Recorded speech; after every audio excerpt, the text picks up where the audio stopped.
Hi guys, daily concept में आपका स्वागत है। मैं हूं प्रदीप चौधरी और आपके लिए लेके आया हूं डेली करंट अफेयर, जहां आपको मिलेगी यूपीएससी प्रोस्पेक्टिव की पूरी करंट अफेयर की क्वेश्चन आंसर। तो चलो आज के क्वेश्चन आंसर को चालू करते हैं। अगर आपको वीडियो अच्छा लगे, कुछ बेनिफिट होता है तो चैनल को लाइक कीजिए, सब्सक्राइब कीजिए। आज का पहला क्वेश्चन ये है, भारत की सी विजिल तटीय रक्षा अभ्यास कितने वर्षों में आयोजित की जाती है? तो इसका सही आंसर है 2 वर्षों में भारत में सी विजिल तटीय रक्षा का अभ्यास आयोजित किया जाता है। अब आपको ये समझना होगा कि सी विजिल का मतलब क्या होता है। तो इसका मतलब है कि आप निगरानी कर रहे हो, जो कि और ये जो सी विजिल है ये भारत की कोस्ट एरिया में निगरानी रखता है। भारत में इस साल इसकी शुरुआत की है 12 जनवरी से 2021 में।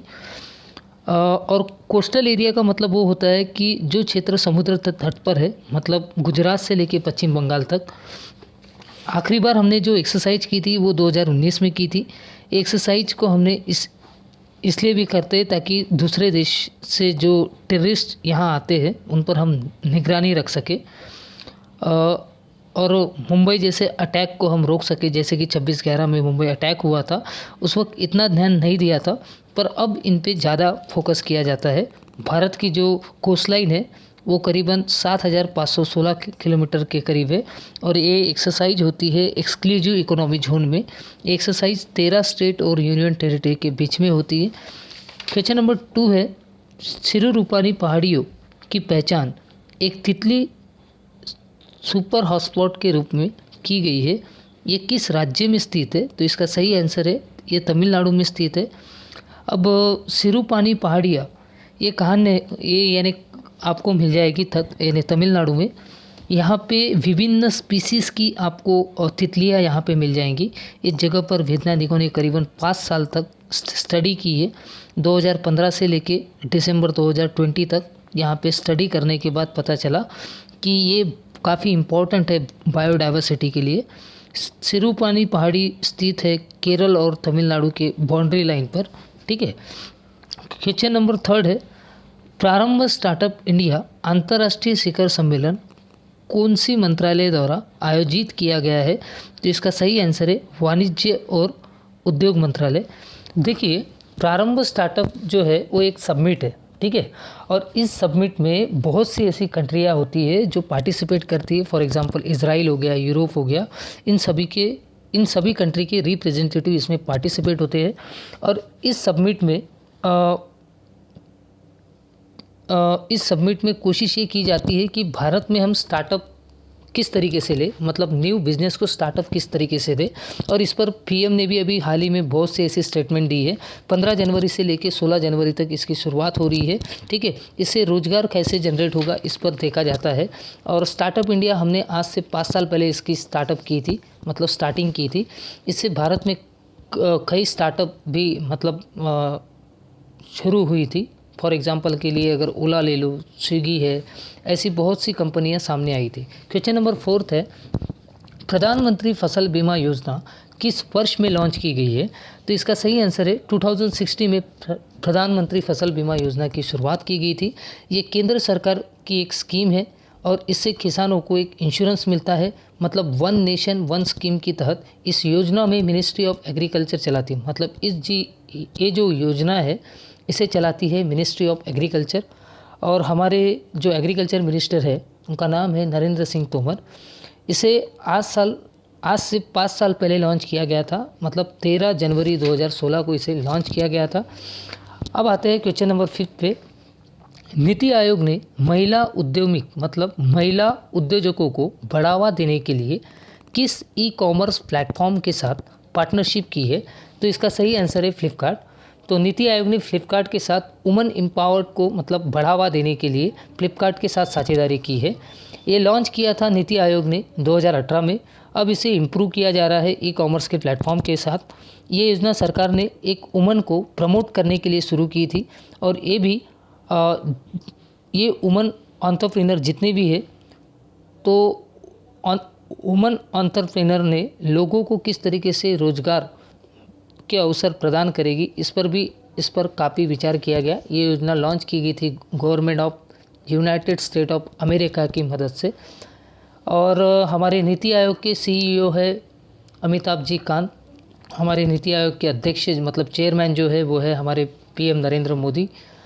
अब क्वेश्चन नंबर 6 पे आते हैं, किसके द्वारा विदेशी संपत्ति जांच इकाई मतलब FAIUS बनाई गई है? तो FAIUS बनाई गई है इनकम टैक्स डिपार्टमेंट के द्वारा। एक चीज़ आपको ध्यान रखनी होगी कि FAIUS के बारे में जितने भी बैंक एस्पिरेंट स्टूडेंट है उन्हें इसके बारे में पता होना चाहिए।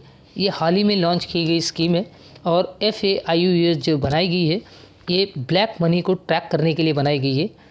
तो देखिए क्या होता है कि जितने भी अमीर लोग हैं उनके काफ़ी सारे पैसे FD प्रॉपर्टी ये सब विदेशों में मतलब फॉरेन में होते हैं। तो इसके लिए ब्लैक मनी का इस्तेमाल बहुत ज़्यादा किया जाता है।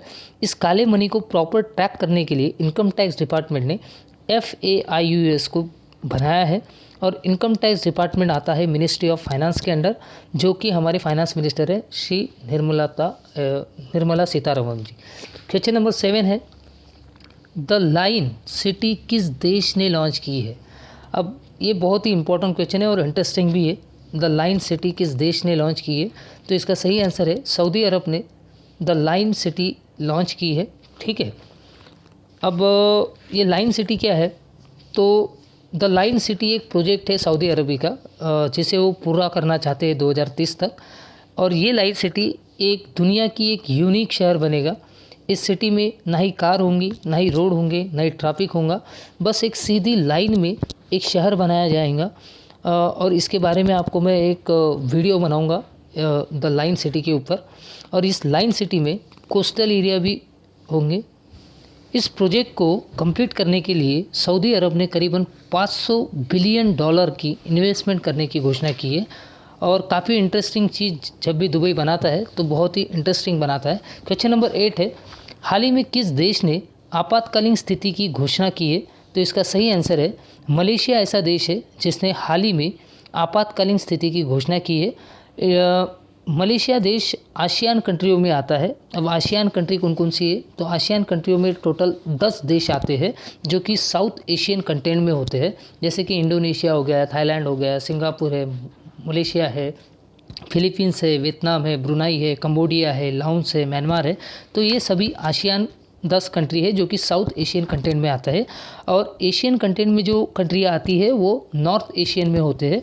1961 के बाद में मलेशिया ने 2021 में इमरजेंसी घोषित की है और वो भी कोविड-19 के मतलब जो भी कोरोना है उस वजह से इन्होंने इकोनॉमी इनकी काफ़ी इम्पैक्ट हो रही थी, जिस वजह से यहाँ पे इमरजेंसी इन्होंने घोषित की है। क्वेश्चन नंबर 9 पे आते हैं, किस राज्य सरकार ने करुणा अभियान 2021 की शुरुआत की है?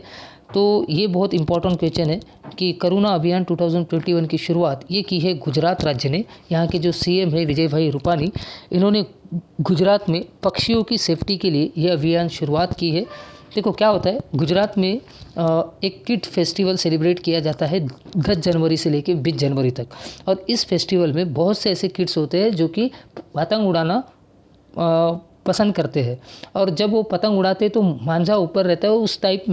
उस टाइम में जब पक्षियाँ हवा में उड़ती है तो उन्हें वो मांझा जो रहता है, वो जो डोरी रहती है पतंग की, उससे काफ़ी दिक्कतें आ जाती है।